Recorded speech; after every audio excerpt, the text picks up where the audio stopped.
hearty welcome and happy Saturday to one and all. This is episode 120 of the Confessions of a Not So Dangerous Mind podcast. I'd like to thank you all for spending some of your late Saturday afternoon into early evening with me. As you can see, I'm back flying solo after the good doctor appeared in 2 segments yesterday. If you're catching up with this episode on the YouTube channel or enjoying the content and haven't done so already, please click like, subscribe, comment, turn on those notifications. Or if you end up catching this episode on the audio platforms such as Spotify or iTunes, same general rule applies. Click like, subscribe, turn on those notifications.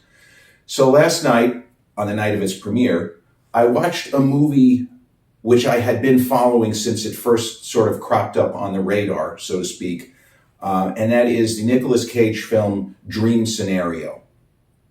Now, I did some reading on the movie when it came out, and it never really got at least to my knowledge, sort of a full-blown blanket release, at least not here in the United States. And I was looking at some of the numbers, and it was not a box office success, despite the fact 92% on Rotten Tomatoes. That is a very high score. I don't care what genre it is. That is a terrific score. The audience score is a lot lower. So I knew going in, again, the film school graduate savant brain instantly calculated what that meant was this is more of a critic's movie than an audience movie, which roughly translates to I know the movie is going to have scenes in it that the average person is going to say, or as my sister would say, no, thank you. No, thank you. We're all set here. Sure enough, there are numerous moments of no, thank you. We're all set here where the movie becomes cringe, uncomfortable, and you're like, what am I doing here? But the movie to me was never less than riveting.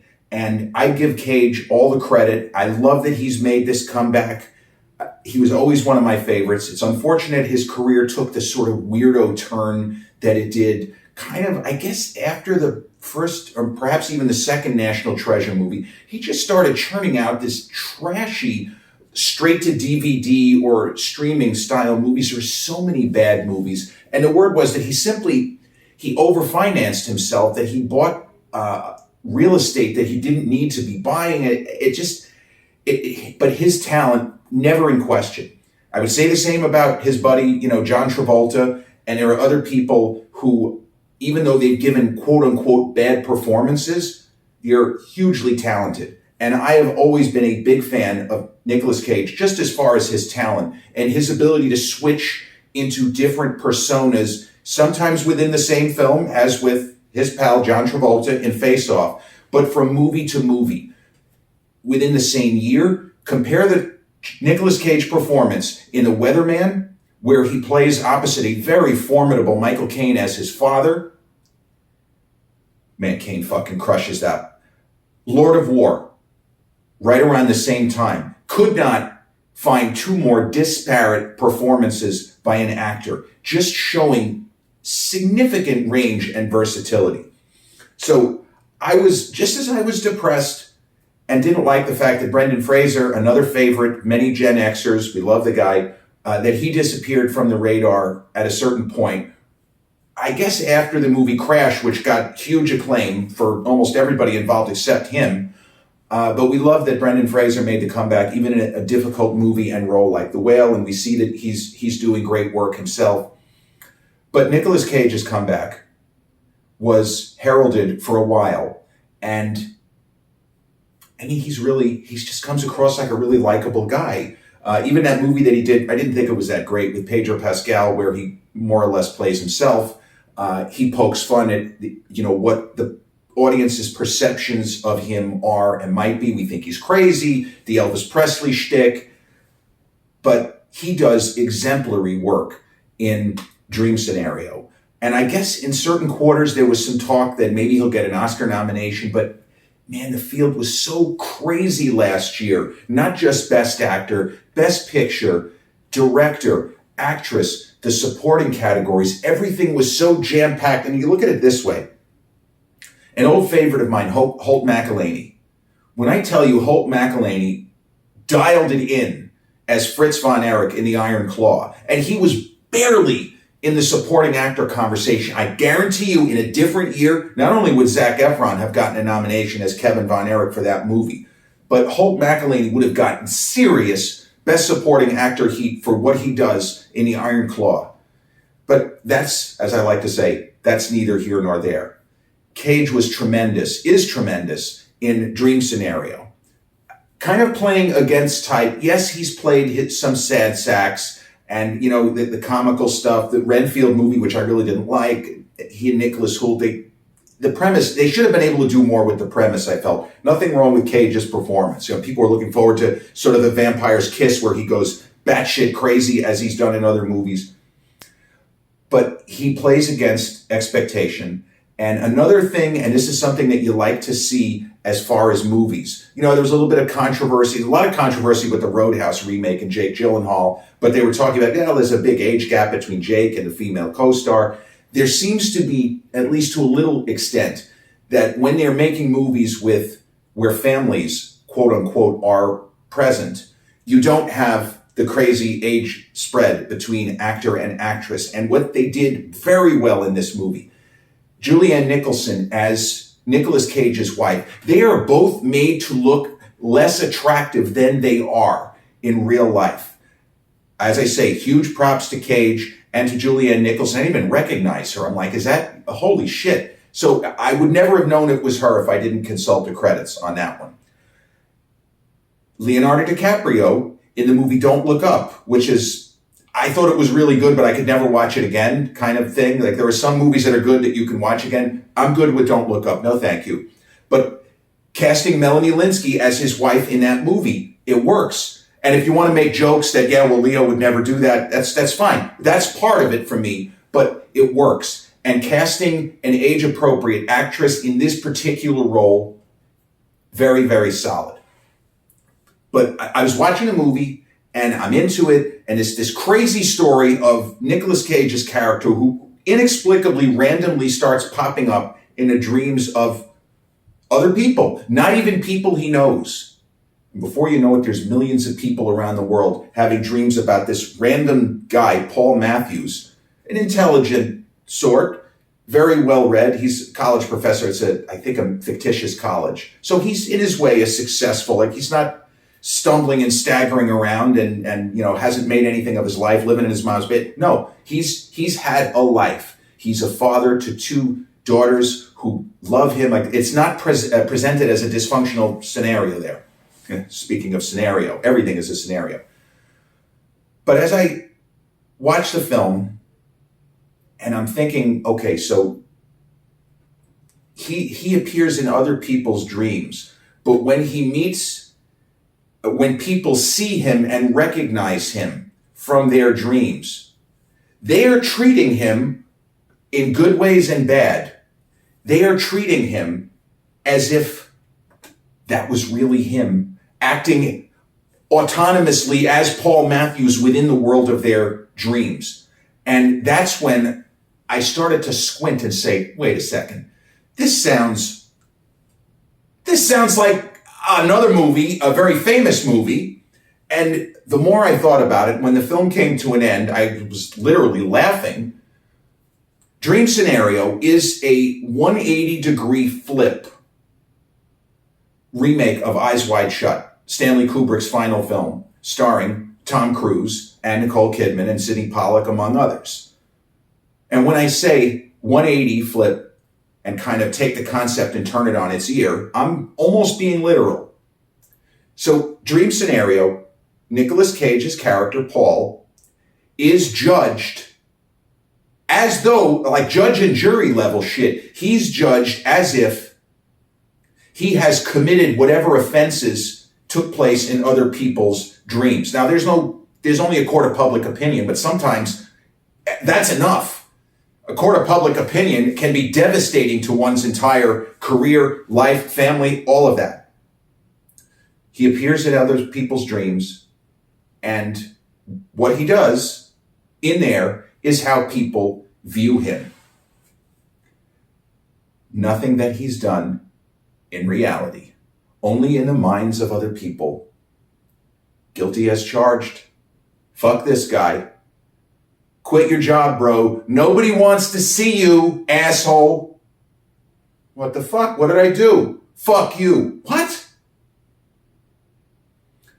In Eyes Wide Shut, it's still said that that was Kubrick's final film because he goes places in that movie that you really don't expect. All is well.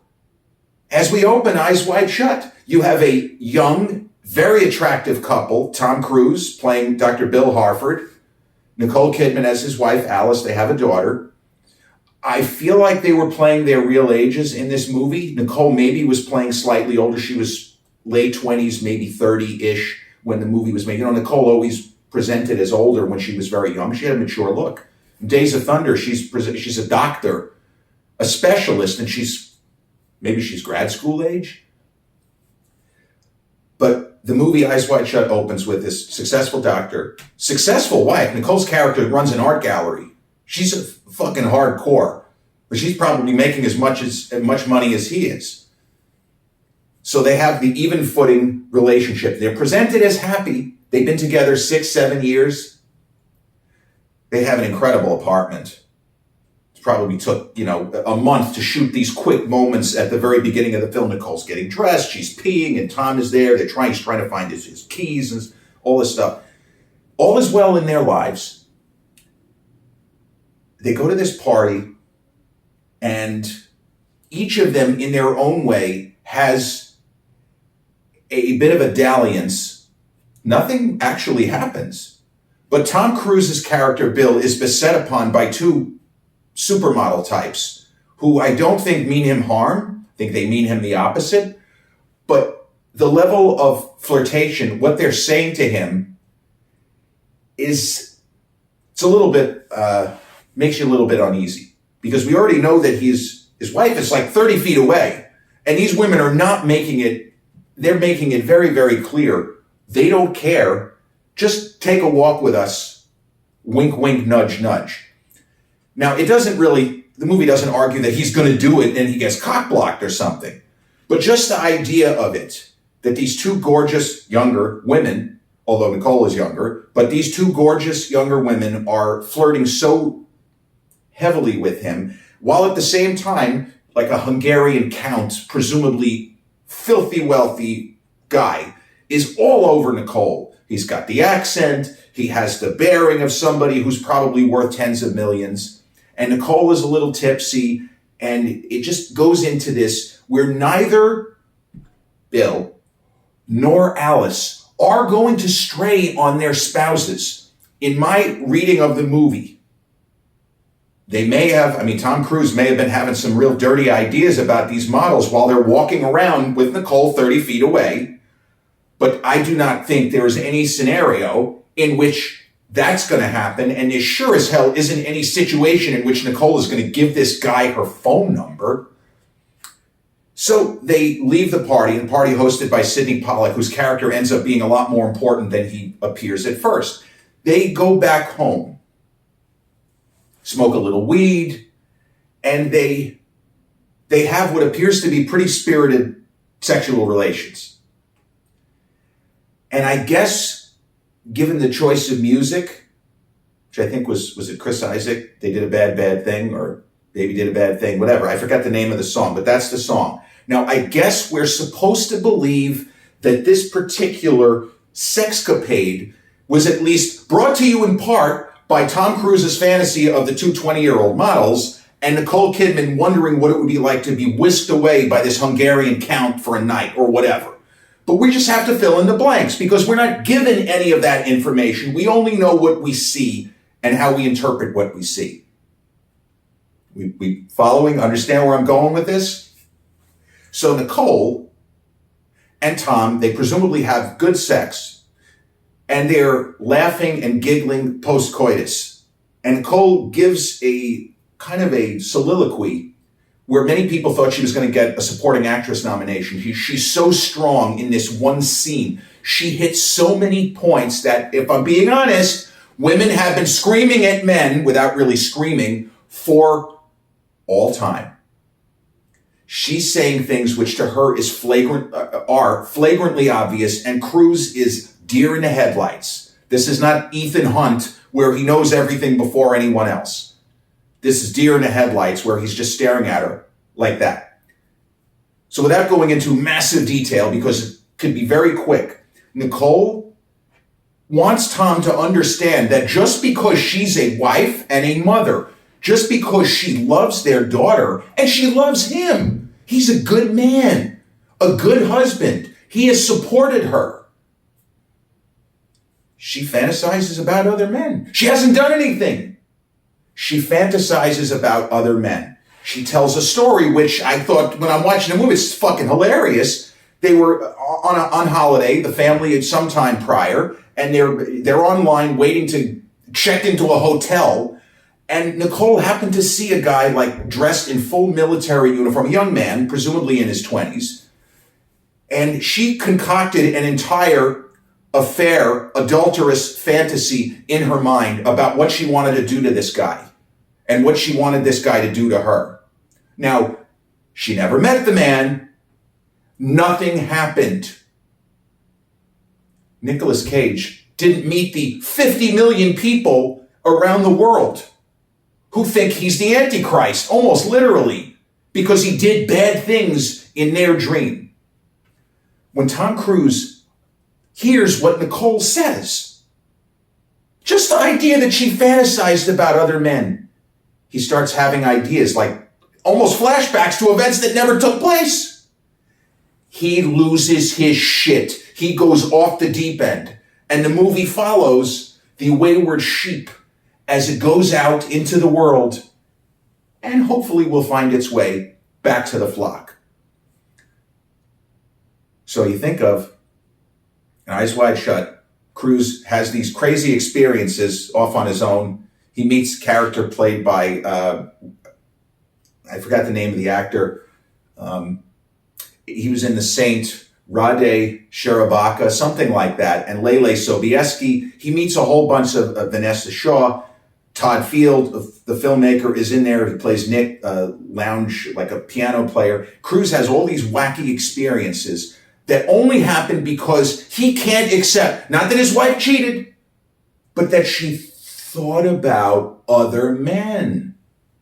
She thought about other men. OMG.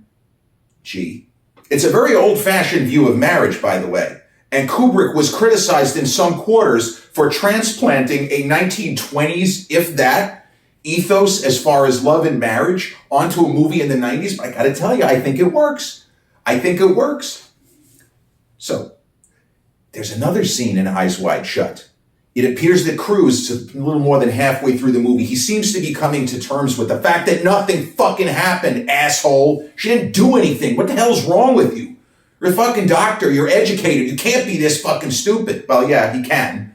As I say, he's not Ethan Hunt. He's not even Jerry Maguire, for crying out loud.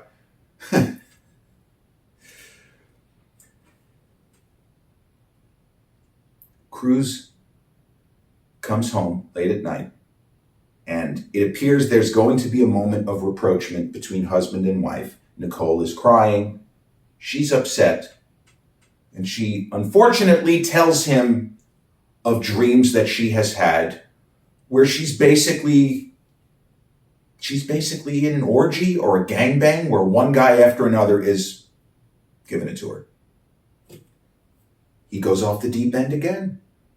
Judging her, whether he would say it in words, it's all up here, the four walls of his mind. He cannot accept this. He reacts as if this all really happened, as opposed to it just happened in her mind. She's actually communicating with you, pal. She's telling you what she's thinking. Why won't women tell us what they're thinking? Well, if you're going to react like you, maybe they shouldn't.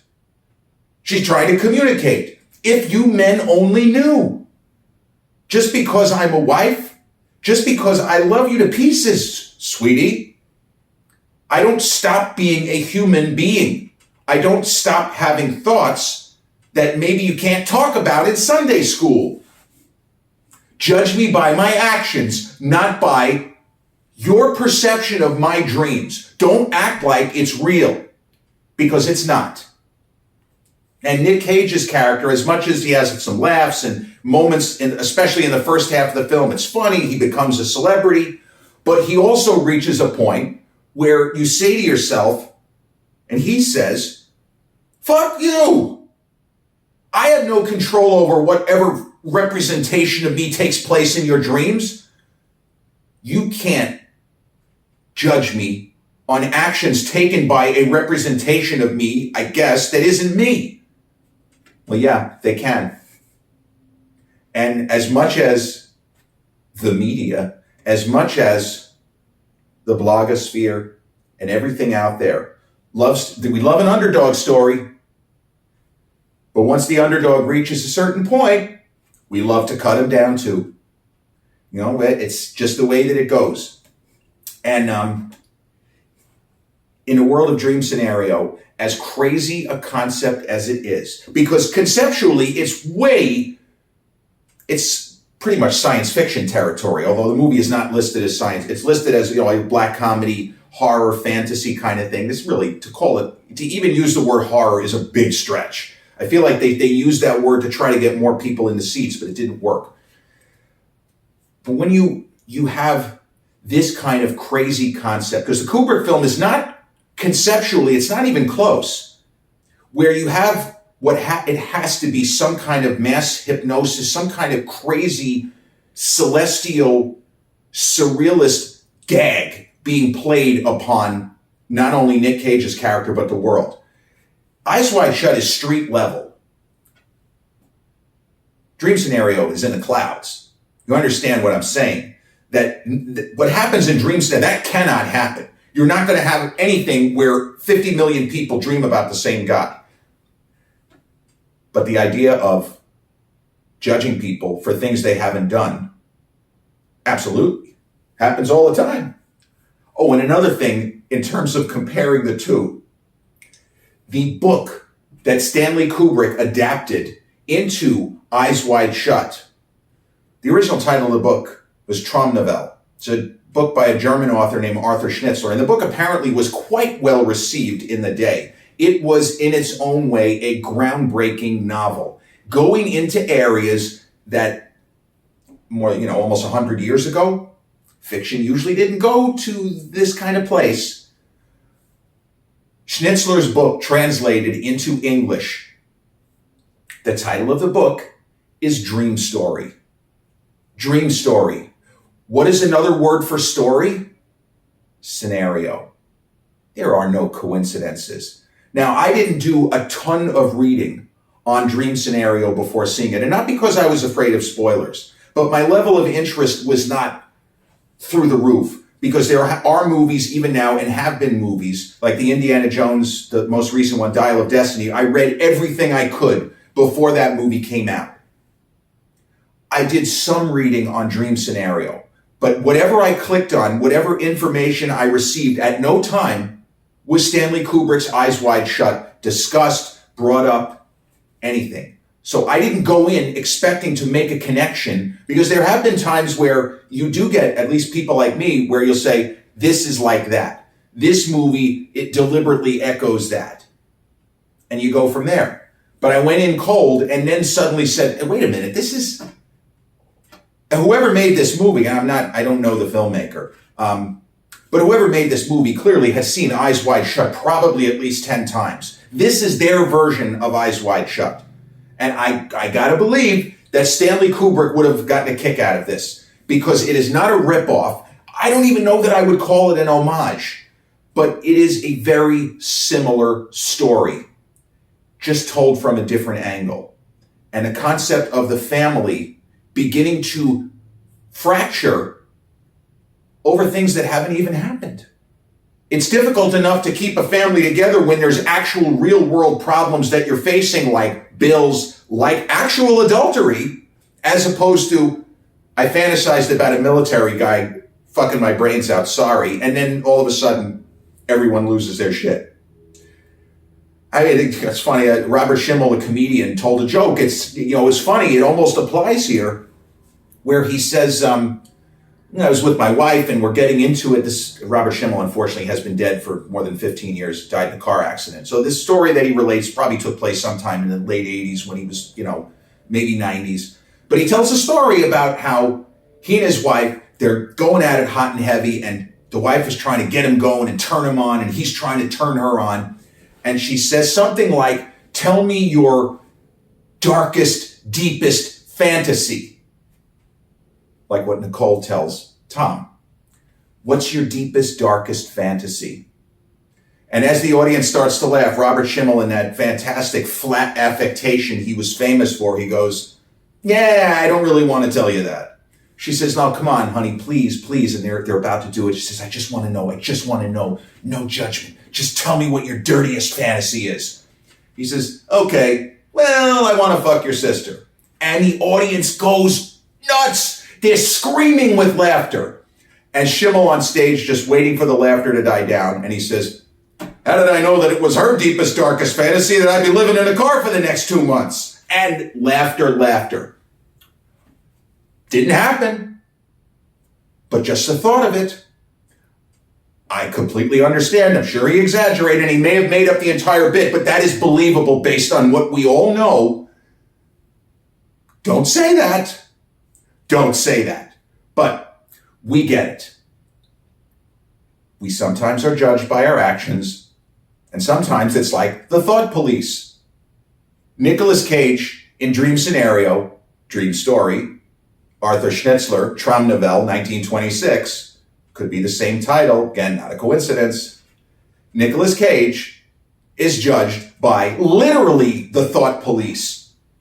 People's thoughts, he appears. Well, what did he do in your dream? He didn't actually do anything. He just waved at me. Well, how about yours? We had sex. It was so dirty. Really? This guy? Everybody has a different experience. Everyone is judging and treating him a different way than they would have if none of this happened. And Eyes Wide Shut is ultimately a story of the strength of the nuclear family. Getting past the absurdity of one person losing their shit because the other had a couple of thoughts, a couple of wayward thoughts. And it's also clever how Tom Cruise's character seems to be getting in deeper and deeper. But when we look back on the movie, his actions make sense. And the kinds of experiences he has also make sense.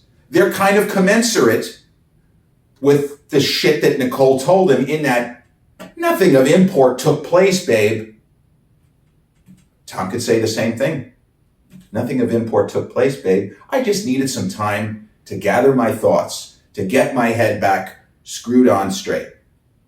And without spoiling it, Nicole Kidman's final line to Tom Cruise is maybe a top 10 greatest closing bits of dialogue in the history of cinema. I saw Eyes Wide Shut in theaters the day it opened, by the way. That is now almost 25 years ago. Aside from being sad that Stanley Kubrick would not be making any more movies, I liked it. I don't love it.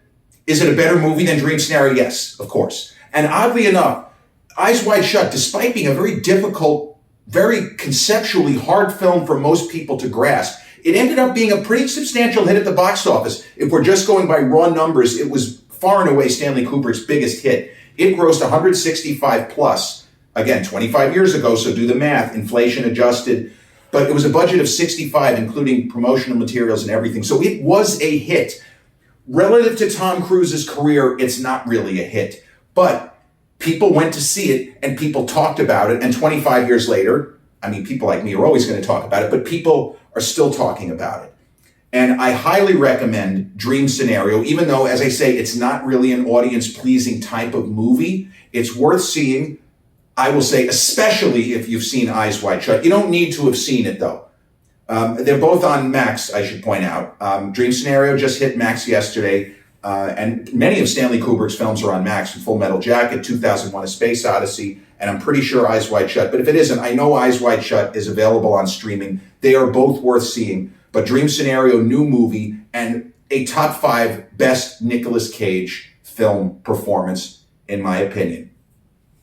And with that, we've reached the end of episode 120 of the Confessions of a Not So Dangerous Mind podcast. I'd like to thank you all for joining me on back to movies, right? We're always going back to movies here because there's so much to talk about when it comes to cinema over time. But if you've caught episode 120 on the YouTube channel, enjoyed it, have enjoyed the content, but haven't click like, subscribe, comment, turn on those notifications. Or if you caught up with this episode on the audio platforms such as Spotify or iTunes, click like, subscribe, and turn on those notifications. I'll be back with episode number 121 real soon. Till then, peace out.